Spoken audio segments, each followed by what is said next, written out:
The headlights of the rental car cut slowly through the thick fog as Ethan Rowe pulled into the cracked parking lot of Meadowlight Lodge. The old neon sign above flickered weakly, the letter M blinking like it was sending out a distress signal into the night. Ethan killed the engine and sat still for a moment. Before him stood what was once the crown jewel of the hotel empire he had painstakingly built. 8 years ago, Meadowlight Lodge was the foundation of his ambition. Now it was a mere shadow of its former self as the CEO of Rowe Hospitality Group, which now owned 27 hotels across 3 states. Ethan rarely visited individual properties anymore. That distance had cost him something, and it was his first mistake. You have to see it with your own eyes to know what's really going on, he muttered, grabbing his bag from the passenger seat. For 3 consecutive quarters, reports from this location had made his brow furrow. Plummeting revenue a spike in customer complaints. Something was wrong, and Excel spreadsheets couldn't capture it all. Tonight, he wasn't Ethan Rowe, the powerful executive. He was just Dan, a weary traveler looking for a place to rest. The automatic doors screeched dryly as he stepped into the lobby. The once polished tile floors were now heavily scratched. A wide stain on the ceiling resembled dried coffee. The complimentary beverage station stood abandoned. Scattered empty plastic coffee cups and a ceramic bowl with just 3 stale cookies. Behind the front desk, a young woman stood as he approached. Dark circles rimmed her tired eyes. The small name tag on her wrinkled shirt read April. She adjusted her uniform and forced a weak smile, a smile devoid of energy. "Good evening, sir. Welcome to Meadowlight Lodge," she said politely, though her voice carried exhaustion. "I have a reservation." "Name's Dan Black," Ethan replied, watching her closely. None of the employee files he'd reviewed had prepared him for the fatigue etched into her face. April typed quickly. "Yes, Mr. Dan and Night King bed, non-smoking. Is that right?" Ethan nodded, noticing the slight tremor in her hand as she took his credit card. Her nails were bitten down to the quick. As she reached for his ID, he caught a faint bruise beneath her sleeve. "Long shift?" he asked gently, trying to sound friendly. She flinched slightly, but answered, "Yeah, double today. We're short-staffed, but that's everywhere now, tough times." He said, empathizing. Yeah, she seemed about to say something more, but held back. "Room 118 end of the hallway, then right. Checkouts by 11 a.m. Breakfast from 6 to 9. She handed him the key card.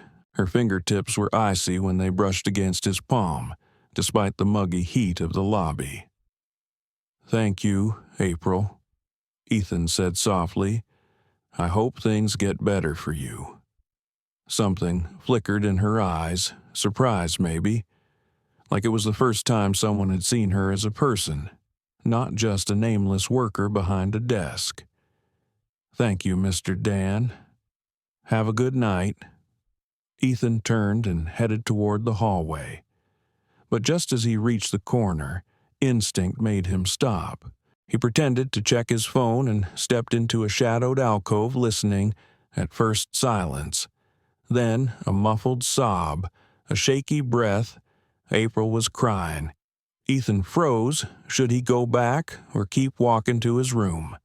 Before he could decide, the phone rang sharply, slicing through the stillness. April's voice came again. This time, calm, almost cold. "Meadowlight Lodge, this is April speaking.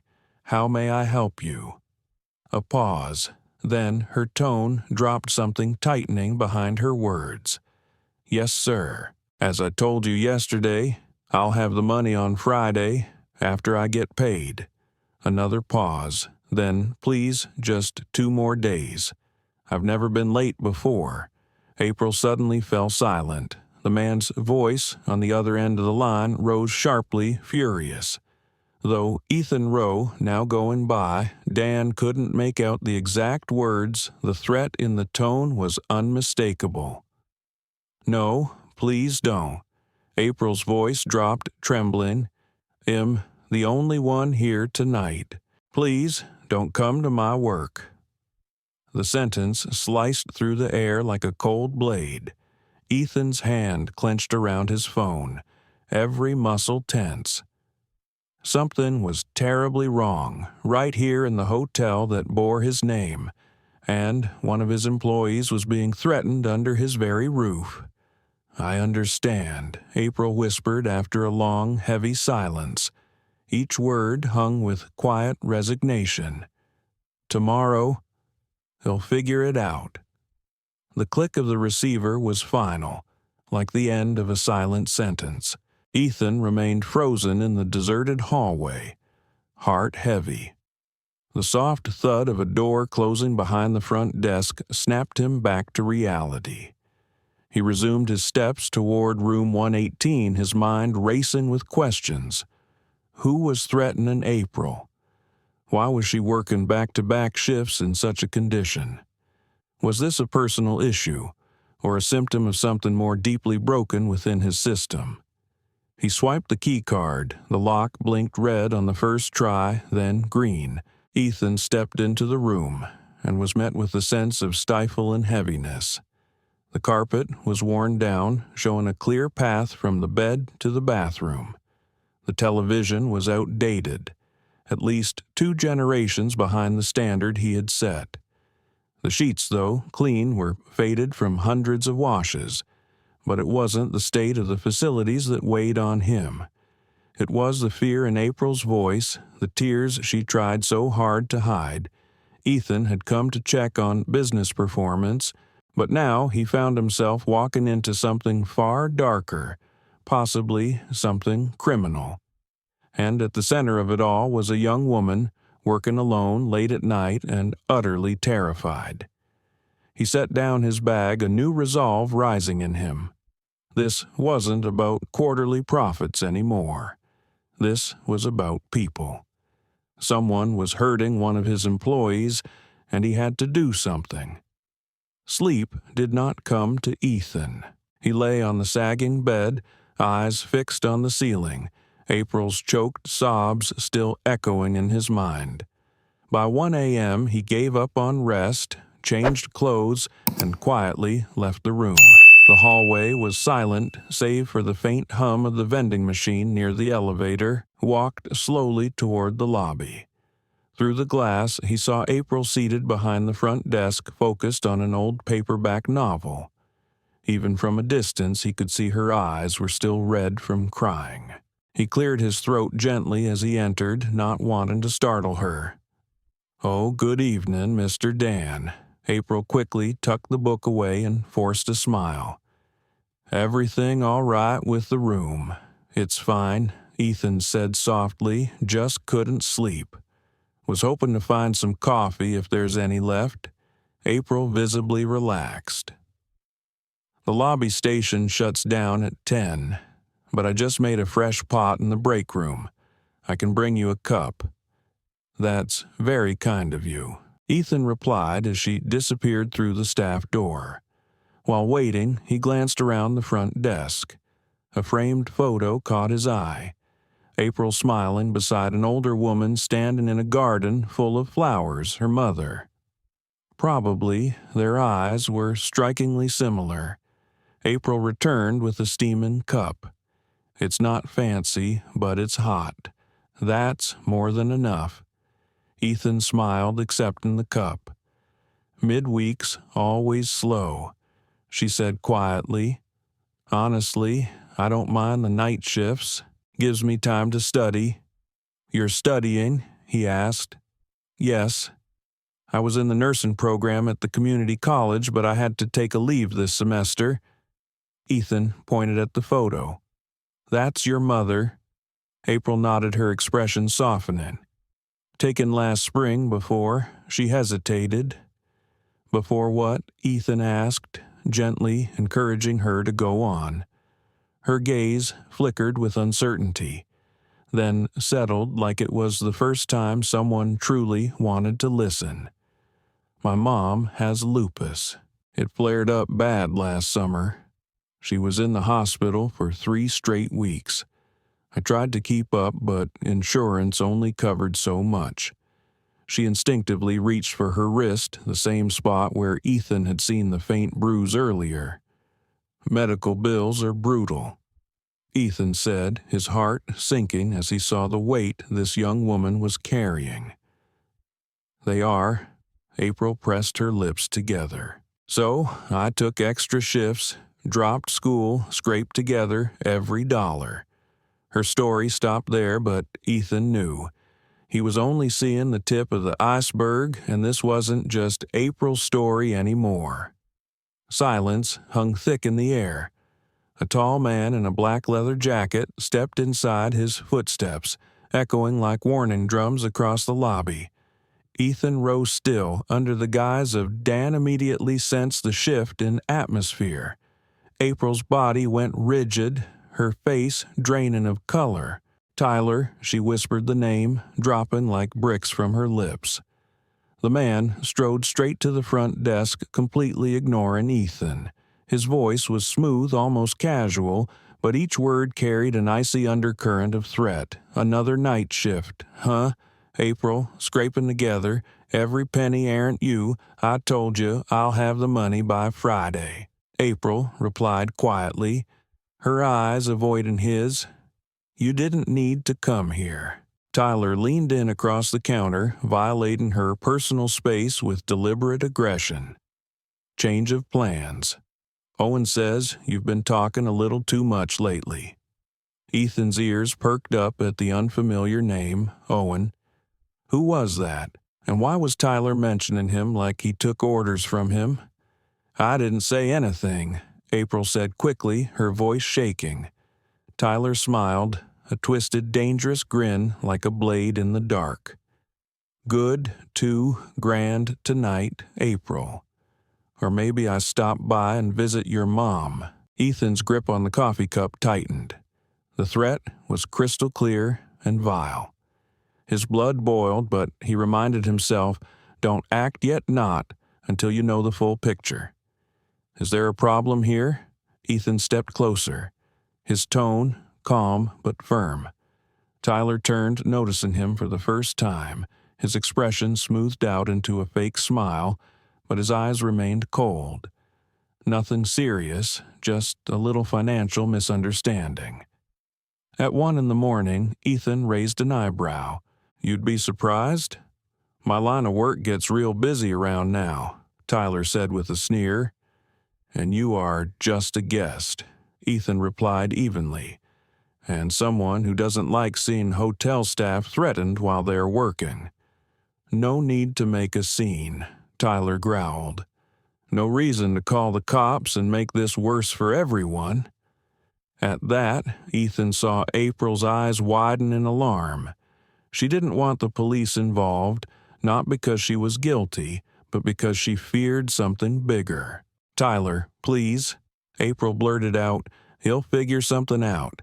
Just don't come back here. I can't lose this job. Tyler studied her for a long moment, then turned to Ethan.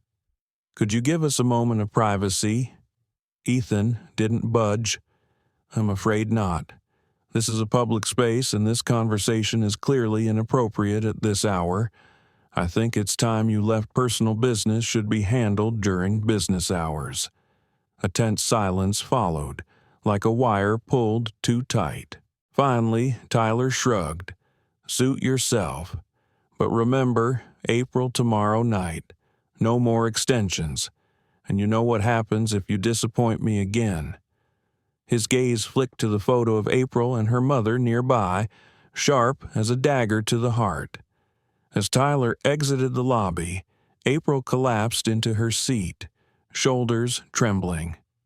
Thank you, she whispered. But you shouldn't have done that. They're more dangerous than you think. They. Ethan caught the word. You mean there's more? April glanced toward the door, making sure Tyler was truly gone, then nodded. Tyler's just a collector. The man behind him is Victor Clea, loan shark. They call it flexible financial services for people without credit, predatory lending, Ethan said flatly. April nodded, her face tight with bitterness. I've paid back more than twice what I borrowed, but the original amount hasn't budged.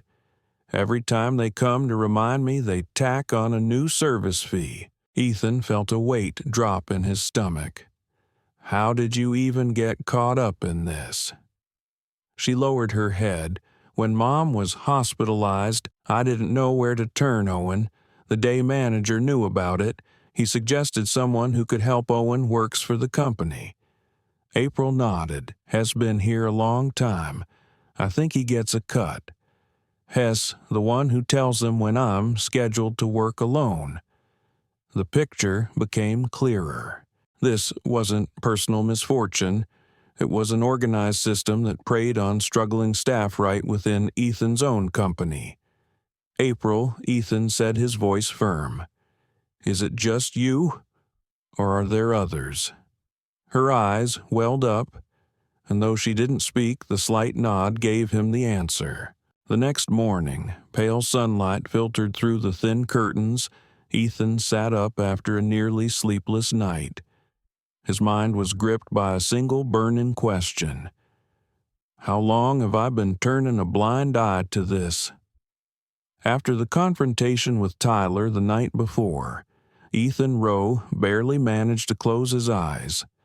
By 7 a.m., he left his room and stepped into the modest breakfast area of Meadowlight Lodge. It was a rundown room with wobbly tables and mismatched chairs. The continental breakfast consisted of a few pre-packaged muffins, bruised apples, and a coffee machine that groaned like it was on its last breath.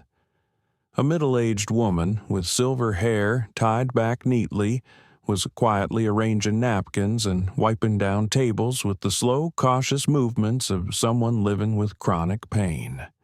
Her name tag read Martha. "Good morning," Ethan said. "Morning." Sir Martha replied automatically without looking up. "Fresh coffee." "Yes, just replace the pot." She gestured toward the machine, still not meeting his eyes. Ethan poured himself a cup and glanced around the empty room.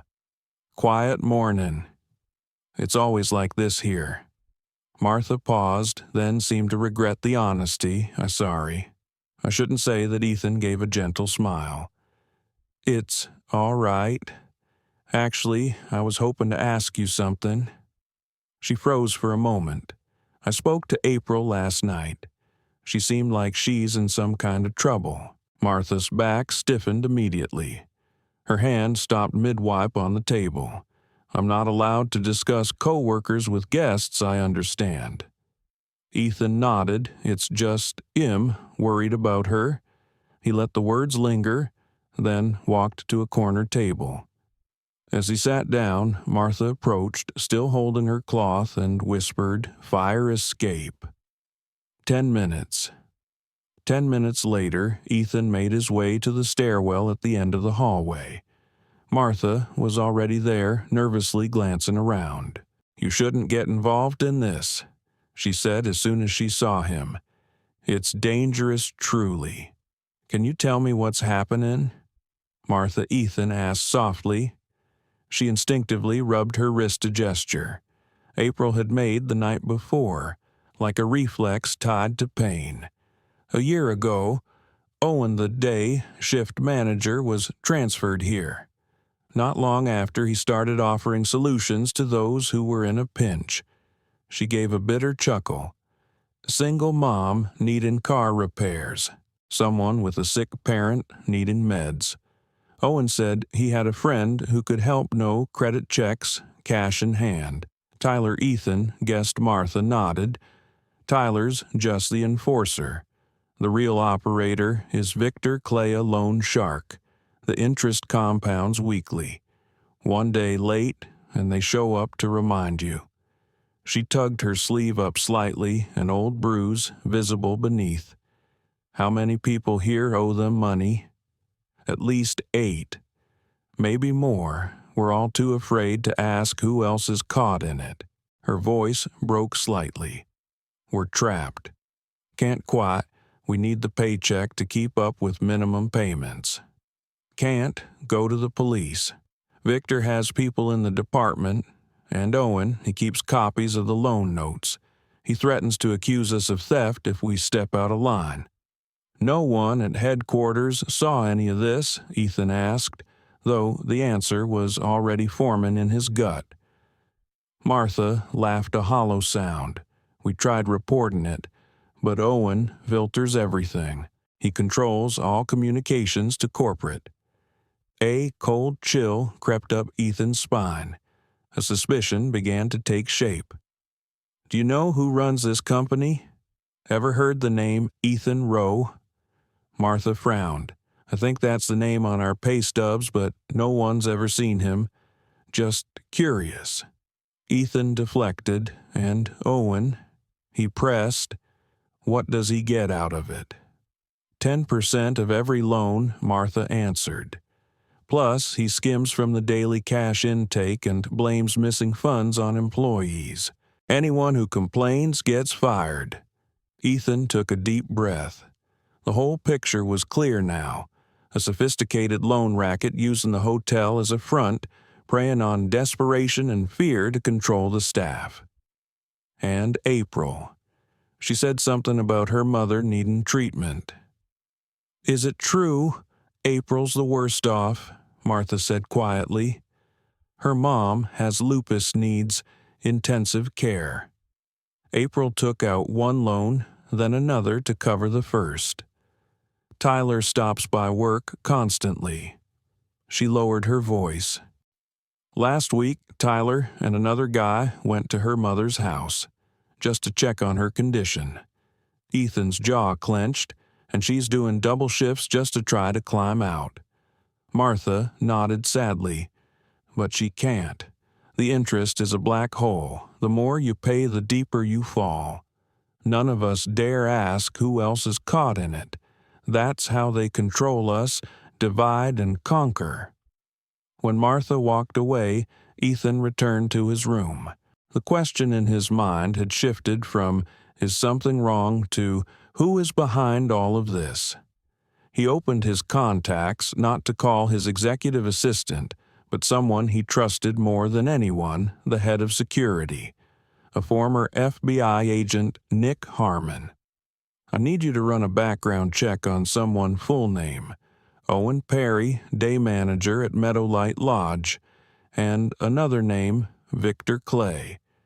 Possible ties to illegal loan operations." Ethan's voice hardened. "And if there's any link to someone inside our organization, I want to know." Just as the call ended, a knock at the door made Ethan Rowe pause.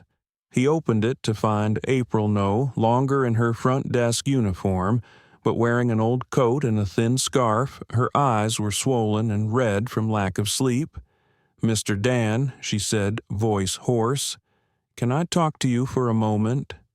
Ethan quickly stepped aside and let her in his eyes, flicking toward the hallway, just as hers had when she entered. "I shouldn't be here," April said the moment the door closed. "But after last night, you stood up for me, and I need to warn you." Ethan frowned. "Warn me about what you need to leave today." Her hands were tightly clasped, trembling. "Tyler asked Owen about you this morning. They're suspicious why, because no one ever stands up to Tyler. Ever, you were the first, so now they think you might be a cop. Or worse," she gave a bitter laugh, "someone from corporate." Her words struck Ethan like a blade, because that's exactly who he was.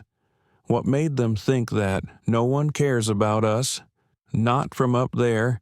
No one from corporate ever looks down here. But you did. You intervened. They don't believe you're just a stranger. April exhaled. "Owen, even had someone check your room. Housekeeping will report everything back." Ethan clenched his jaw. "Thank you for telling me." April stood ready to leave, but paused at the door. "There's something else you need to know." Ethan turned to her. "I can't escape this debt. Not because I haven't tried. I've paid it off 3 times already, and it hasn't budged." 3 times. Ethan's eyes widened. April nodded and pulled a crumpled piece of paper from her coat pocket. "I found this yesterday. In the office, a payment ledger." Ethan took it and scanned the entries. The principal barely dropped while service fees consumed nearly every payment. But one line froze, the blood in his veins. "Manager, commission, 30%. Owen gets 30% of every loan," Ethan murmured. April nodded, voice shaken. "But is not the only one. I saw a transfer entry to an account labeled QF Executive Fund." Ethan went, "Still, QF, that was shorthand for Quorum Fund, a high-level discretionary account he had personally authorized for the executive board. I don't know what that is." April added, "But all the fees end up thereafter. Owen takes his share." Ethan sank into a chair, the paper trembling in his hand. Someone in his leadership team was profiting off an illegal loan operation hidden under a veil of legitimacy. "April," he asked, steadying his voice, "has anyone from headquarters ever visited here?" "Yes, just one person, about 8 months ago. His name was Lucas Barnes. I think he's a regional VP." Ethan froze. Lucas Barnes, executive vice president, a man Ethan had personally recruited 3 years ago. At first, Barnes had performed well and was entrusted with managing multiple hotel clusters. And now his name was surfacing at the heart of a criminal web. Did he meet with Owen? They were in the manager's office all morning. After that visit, everything got worse. Staff cuts, maintenance delays, and more employees ended up borrowing, including me, Ethan's phone, buzzed a call from Nick Harmon, head of security. April stood. "I have to go. I start my shift at 4. Ethan nodded, walking her to the door. "Be careful."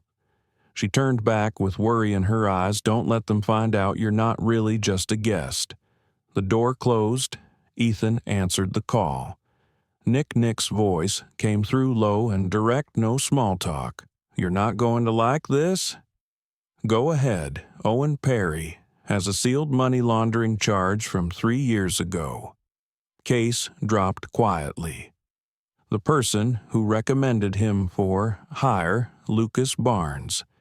Ethan held his breath. "That's not all," Nick continued. "I ran a sweep. 6 hotels, every one staffed by Barnes, show signs of unusual cash movement. Cash deposits stay under the legal reporting threshold, then get funneled to offshore accounts on a regular cycle." "Money laundering," Ethan said grimly. "Exactly, and the cash, it's coming from predatory loans to low-wage employees. They trap them with high-interest repayments, then wash the funds through hotel revenue." Ethan nodded slowly, though no one could see him. "They're using my system as a legal front, and the employees are just bait. And Barnes Ethan pressed, has booked a flight to Panama next week. I've already sent the evidence to internal investigations and passed the case to the feds. But to catch them in the act, we need you to keep them in place a little longer." "Understood," Ethan said, his voice calm and resolute. Staying. Be careful. If they even suspect you're more than a guest, they'll act fast." Ethan ended the call. His eyes drifted to the window where the flickering sign of Meadowlight Lodge still sputtered weakly in the morning light. There was no doubt. Now, a criminal conspiracy was thriving within his company, and he was the only one who could bring it down. The evidence was mounting hotels. In the chain were being used as money laundering tools, revenue inflated by fabricating guest stays. Meanwhile, employees were coerced into taking out predatory loans with obscene interest rates, trapped in cycles of repayment and fear, too terrified to speak out for fear of retaliation or losing their jobs. Ethan Rowe ended the call with Nick Harmon, heavy with dread but fueled by resolve. Bring every piece of evidence you have and don't notify anyone at HQ. Ethan instructed, I need you here by 7 p.m. Already en route, Nick confirmed ETA 7 sharp. As soon as the call ended, Ethan knew he couldn't stay in his room a moment longer. Owen would surely have someone search it, and if they found anything, the entire plan would fall apart. He packed up quickly, went to the front desk, and checked out under the excuse of a family emergency. But instead of leaving, he crossed the street to a small cafe facing Meadowlight Lodge, choosing a secluded table with a clear view of the entrance. The afternoon crawled by around 3 p.m. He saw Owen appear, a heavy-set man with thinning hair and an expensive watch that didn't match a middle management salary. Less than 20 minutes later, a housekeeper rolled a cleaning cart toward Ethan's old room. She disappeared inside and soon emerged, followed by Owen, fuming, muttering into his phone, clearly frustrated that the guest had vanished. Ethan's phone rang. A number he didn't recognize, Mr. Dan, a quiet, worried voice. It was Martha, the breakfast attendant. I heard from April Good, then you left when you did. Owen's furious. Thanks for calling, Ethan said, lowering his voice. Where's April? She just started her shift, but there's something else. Something serious. Victor Clay and Tyler just arrived. They're in the office with Owen. Ethan's chest tightened. Do you know what they're discussing? I only heard bits. Owen said, action tonight. Then mentioned something about K&th their shorthand for, handling those who can't pay. Handling, Ethan pressed. Martha hesitated. Last time, Mike from maintenance asked for a grace period. 2 days later, he fell down the stairwell, spent a week in the hospital. Ethan's whole body tensed. Is April on their list? Absolutely. She's been avoiding Tyler all week. And after last night with you, there was no need to finish the sentence. Ethan understood. He checked the time. 4:30 p.m. Still too long until Nick arrived. He couldn't sit still. Can you get April out of there? He asked. They control the exits. She won't leave her post. He needs the job. Ethan paused, thinking. Then I'm going back in. How they've seen your face, is there another way in? Martha lowered her voice. Back delivery entrance past the dumpsters. Code is 5591. But what are you planning to do? Ethan didn't answer directly. Be ready, was all he said before hanging up. Within an hour, he visited an electronics store and purchased 2 compact recording devices and a prepaid phone. He then printed a stack of documents from his secure cloud account, the evidence he'd compiled so far. He parked his car a block away from Meadowlight Lodge, then circled around to the rear, as Martha had described. The area was worse than he imagined, overflowing dumpsters, broken pallets, a rusted metal door. He entered the code, 5591. The lock clicked open. Ethan slipped into a narrow hallway, reeking of mildew, following seldom-used service paths. Just as he neared the janitorial closet, he heard familiar voices. There's a problem, Owen was saying. That guest from last night, the one who got in Tyler's way, he's gone. You think he's a cop? Asked another man, Victor Clay. Don't know, but he asked too many questions. Martha saw him talking to April this morning. Sloppy Owen. Victor continued, voice like ice. We can't risk this, not before the withdrawal next week. Everything needs to be clean. Barnes handled things at corporate. Owen replied weakly, Nothing is truly clean. Victor snapped, We act tonight. Wipe the books, 7 people, starting with the front desk girl. Do it in the open, Victor ordered, in the lobby, let the others see. Fear keeps them silent. Ethan felt his blood freeze. They were planning to make April an example tonight in front of everyone. "What about Barnes?" Owen asked. "He arrives in the morning, collects the cash from all 6 sites. He'll understand it's just business." As the footsteps faded, Ethan leaned back against the wall, trying to steady his breathing. There was no doubt, now, this was an organized criminal ring with senior figures pulling strings from the top. And Aprila, young woman, just trying to care for her sick mother, was set to be the first sacrifice he couldn't wait until 7 p.m. He had to act. From the inside Lucas Barnes, the final link was arriving tomorrow. That meant Ethan Rowe had only a few hours before the entire operation would be wiped clean. He had to act now before they got to April and before all the evidence vanished. He crept through the service corridors behind Meadowlight Lodge like a thief in the very empire he had built. Inside him burned a mix of fury and resolve. Ethan found an unused storage room and quickly changed into a janitor's uniform he had taken from the laundry area. The name tag read Miguel. Hoped no one would look too closely. He made his way to the security monitoring room, where the hotel's outdated camera system was still running on hard drives rather than cloud storage. Ethan quickly copied key footage to a USB drive, especially recordings of Owen meeting with Tyler. Then he placed a micro recorder in a crevice behind the console desk, setting it to capture any future conversations in that room. His phone buzzed, a message from Nick Carr: accident delayed, ETA now. 9:00 p.m. Ethan, check the time, 6:30 p.m. He was out of time. He moved toward Owen's office. The door was locked, but the universal key from housekeeping opened it easily. Inside the room reeked of stale cigarettes and old paper. He opened the drawers empty. But the bottom panel in one of them seemed loose. Carefully lifting it, Ethan uncovered a thick ledger. Inside were detailed entries of every loan, every repayment, the commissions Owen received, and transfers to the Quorum Fund under. Lucas Barnes, name Ethan, photographed every page, making sure to capture every detail. In a smaller notebook, he found even darker notes. Reminder, by hand, compliant. Now, out on leave, broken arm, fell downstairs. Underpaid add to handling list.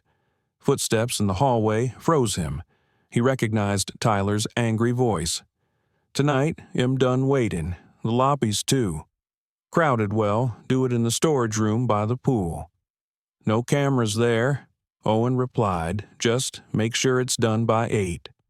Barnes is coming tomorrow." No drama. Ethan held his breath until the footsteps faded. Then he slid the notebook inside his shirt. He had the evidence, but no time. The local police might be compromised. Nick wasn't here yet. He needed allies now. He found Martha near the pool folding towels. She jumped when she saw him. In disguise, "It's me, Ethan." "Dan," he said quickly, "I need your help. You shouldn't be here. They're looking for you." "I know what's happening tonight," he said firmly. "They're going to do something to April. I have to stop it. How many of the night shift crew are stuck in the debt scheme?" Martha thought quickly. 5 of us, including me and April. Bring them to the supply room next to the ice machine. 15 minutes, and get a message to April. Tell her to call in a leak in room 237 right at 8:00. Force Owen to leave the office. "What are you planning?" Martha whispered, eyes wide. Ethan tightened the strap of his bag. "To end this tonight." 17 minutes later, in the cold, dim supply room beside the ice machine, 5 employees stood facing Ethan, tense and uneasy. Besides Martha, there was Carlos from maintenance, Dina from housekeeping, and Reggie from the kitchen. Their faces were wary, skeptical. "I don't have much time to explain," Ethan began. "But I know everything. The loans? The threats? All of it? Who are you? Carlos asked, squinting. Ethan took a deep breath. My name is Ethan Rowe. I own this hotel, and the entire chain. Shock rippled through the room. Someone nearly dropped their mop. Prove it. Dina challenged Ethan, pulled out his wallet showing his company ID photos from corporate conferences and group shots with regional VPs. So, where were you when Tyler broke my wrist? Reggie asked, voice shaking. I wasn't here and I failed you. Ethan admitted, honestly, I didn't know what was happening, but I'm here to make it right, and I need your help. He laid out the plan. Risky, but if executed correctly, it could turn the tide that night. When he finished, the room fell silent. Then, one by one, heads began to nod. The silence turned into hope. Tonight, the very people who had been deemed powerless would set the trap for those who had abused their power. What about Barnes? Martha whispered, worried. Even if we take down the three of them, hell, just send someone else to replace them. Leave Barnes to me. Ethan Rowe replied, eyes steely. All I need is for everyone to be ready exactly at 7:55 p.m. at the front desk. April stood alone. Her hands trembled slightly as she rearranged a stack of registration cards. The lobby was quiet except for an elderly couple flipping through travel brochures in the corner. Owen stepped out of his office, glancing at his watch. April, go check the chlorine levels in the pool. He didn't make eye contact as he spoke. April stiffened. Him alone at the desk? It'll only take a minute. Owen cut in his voice, turning sharp. April knew exactly what waited for her in that room. She had heard the rumors, seen what happened to others. Her hand slid discreetly under the counter, brushing the panic button Ethan had shown her. But instead of pressing it, she lifted her head and said softly, All right, I'll go 8:00 p.m. The front desk phone rang. Owen snatched it up. Front desk, a voice replied. Room 237, heavy water leak. He cursed and hung up. Change of plans. He'll check that first, then head to the pool. April quickly moved toward the guest rooms. Behind her, Owen dialed his phone. Minor delay, 20 minutes. The moment Owen disappeared, Ethan, now disguised as a late-arriving guest, stepped out from the breakfast area and quietly approached the front desk. He activated the hotel-wide PA system as setup he'd prepared earlier. At the same time, Martha was leading Tyler and Victor Clay toward the pool supply room. April's inside. She's scared no suspicion. The door opened. The room was dim, cold, damp. The two men stepped inside, only to be stopped instantly. Carlos and Reggie locked the door behind them. Martha stood blocking the exit. What the hell? Victor growled, reaching inside his coat. I wouldn't, Carlos warned, glancing at the ceiling where a security camera was silently recording everything. It's all being captured. Back in the lobby, Ethan's voice rang through every hallway guest room and kitchen broadcasting straight into the very recording devices he'd planted. Attention, all staff and guests of Meadowlight Lodge. This is Ethan Rowe, CEO of Rowe Hospitality Group tonight. A criminal loan sharking and labor exploitation operation is being exposed. Right here, for over a year, employees at this location have been threatened, coerced into debt, and forced to work under fear. That ends now. In the pool room, Tyler and Victor froze, realizing they had walked straight into a trap. Owen rushed back into the lobby, face flushed with rage and fear, only to halt when he saw Ethan standing tall at the microphone continuing his message. All evidence has been collected and forwarded to the FBI, the State Attorney General's office, and our internal legal division. Every loan, every threat, every act of abuse documented. Owen screamed and lunged toward Ethan, but stopped cold when April stepped out from the back office holding the original loan ledger. "Looking for this?" she asked, her voice shaky but firm. "It has all your handwriting, names, rates, kickbacks to Barnes. Not a single line missing. You don't know who you're messing with?"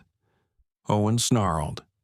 "Actually," Ethan replied, voice calm but loaded with finality, "I know exactly who. Lucas Barnes, Victor Clay, Tyler, Owen, and so do the federal agents." The front doors swung open. Nick Harmon entered, dressed in plain clothes, flanked by 2 FBI agents in jackets marked with bold yellow letters. Ethan nodded. "Right on time." He turned to the agents. "2 suspects are in the pool storage room. Plenty of evidence inside. This one here." He pointed to Owen ran the entire scheme on site, and he pulled a USB from his pocket. "This contains all surveillance footage, scanned records, and financial transfers, including links to Barnes' executive fund." Owen made a break for the door but didn't make it far. Reggie, stepping out from the kitchen, blocked his path. "Not so fast, pal," Reggie muttered, gripping a steel mop handle. Owen slipped crashing shoulder first onto the floor. April stepped forward, calmer than ever. "I call that justice." Within 30 minutes, Meadowlight Lodge became an active crime scene. Victor, Tyler, and Owen were handcuffed and escorted into waiting FBI vans. Guests stood in the hallways filming the scene on their phones, whispering like they were watching a real-life crime drama.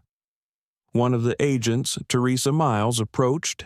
"Ethan, I've worked dozens of busts, but rarely have I seen an outsider orchestrate a takedown like this." Ethan nodded toward the employees standing behind the front desk. "It was them. I just reminded them they deserve to be protected." "What about Barnes, Hez, in Chicago? But I doubt he'll be free much longer." Teresa smiled. "Right, our team's waiting at the airport." April sat on a lobby chair, exhausted but at peace. "Is it really over?" she asked. Ethan sat beside her. "Yes, they won't be coming back." He slid an envelope and folder across the table to her. "In here, documents clearing all outstanding debts for you and the others, and financial support for your mother's medical care." Tears welled in April's eyes.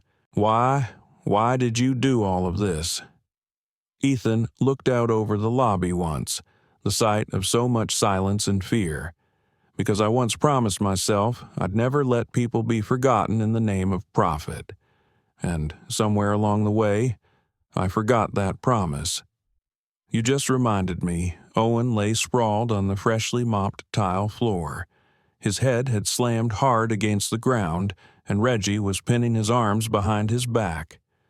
"That's for my fingers," Reggie muttered coldly, eyes like ice.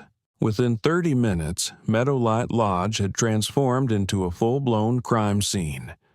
Tyler, Victor Clay, and Owen sat handcuffed in the lobby, surrounded by FBI agents collecting evidence and taking statements. Guests stood scattered throughout the hallways, watching in stunned silence, some discreetly recording on their phones as if witnessing a scene from a movie. Agent Teresa Miles approached Ethan Rowe after completing her preliminary report.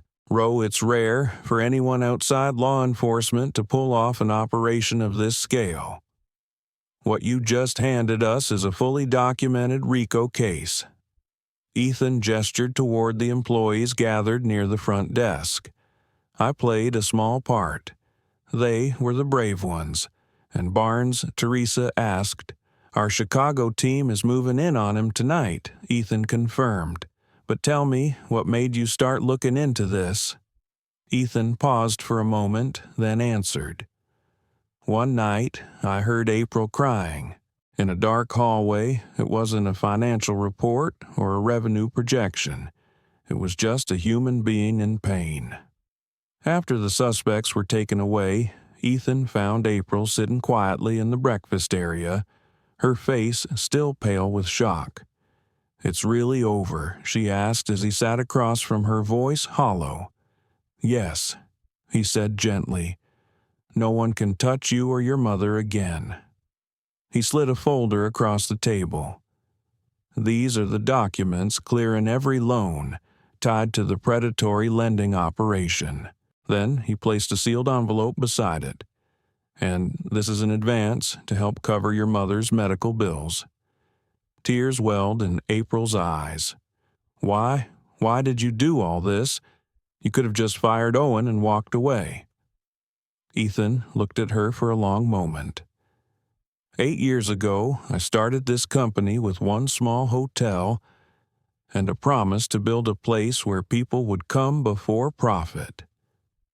He glanced toward the employees now telling their stories to the FBI. "Here, you reminded me why that promise mattered. So after everything, what happens now?" she asked quietly. Ethan stood eyes filled with quiet resolve. "Now we rebuild, starting here." At dawn the next morning, Ethan stood in the parking lot of Meadowlight Lodge. Faint sunlight gleamed off the weathered awning as sanitation trucks, repair crews, and the restructuring team began arriving one by one. Nick Harmon approached, holding a coffee cup. Barnes was arrested at the airport. He was about to fly to Panama. We found multiple offshore accounts, and not just 6, but 12 properties running the same exact scheme. Ethan nodded quietly. "I trusted the wrong man. Gave him control over the lives of hundreds of employees. You can't take responsibility for his crimes," Nick said. "No," Ethan replied, "but I can take responsibility for what I failed to see, and I will make it right." He looked toward the hotel, now a blank slate, ready for something new. "Well, shut this place down for a month. Complete renovation, full pay for all employees, and anyone who wants to go back to school, well, help." "And April?" Nick asked, smiling. She agreed to become assistant manager, from victim to leader in a single night. Nick nodded. She earned it. 3 months later, Ethan returned for the grand reopening of Meadowlight Lodge, now renamed Horizon Inn. The transformation wasn't just in the new paint or luxury furniture. It was in the confident smiles of the staff, the genuine warmth that greeted every guest who walked through the door. And at the center of it all was April, dressed in a sharp blazer, coordinating with calm authority and compassion. "Welcome to Horizon Inn, Mr. Rowe," she greeted as Ethan walked in. "Your room is ready. No need to check in under a fake name this time." Ethan laughed. No need anymore. She updated him on everything that had changed. The emergency relief program had kept 3 employees from falling into debt traps. A new maintenance schedule had eliminated all past vulnerabilities and revenue. It was climbing again. And your mother, Ethan, asked as they walked down the freshly painted hallway. "She's back to gardening." April smiled warmly. The new health insurance finally kicked in. Everything's different now because of that night. That evening, Ethan sat in the newly renovated courtyard. He looked up at the night sky, thinking about that first night, the quiet sobs in the hallway that changed the future of an entire company. He glanced toward April, now speaking to an elderly guest with gentle professionalism. And he remembered her shaking, red-eyed behind the front desk just months before. Sometimes a single, silent cry in the night is the alarm bell that awakens a conscience. Ethan Rowe's story, from a detached CEO to a man who stood up for his employees, was not just about exposing evil. It was about rediscovering the soul of a company. He didn't just save one person. He saved an entire team that had been silenced in fear. He didn't just rebuild a hotel. He restored the value of human dignity in business. If this story moved, you take a moment to ask yourself, are we truly listening to the people working beside us? Love powerful stories like this. Hit like to support this video. Share this story. It might be the hope someone needs right now, and don't forget to subscribe and hit the notification bell so you never miss another emotional journey. What are your thoughts on Ethan's story? Drop a comment below. We're always listening. Thank you for being here. See you next time where another story will speak to the heart.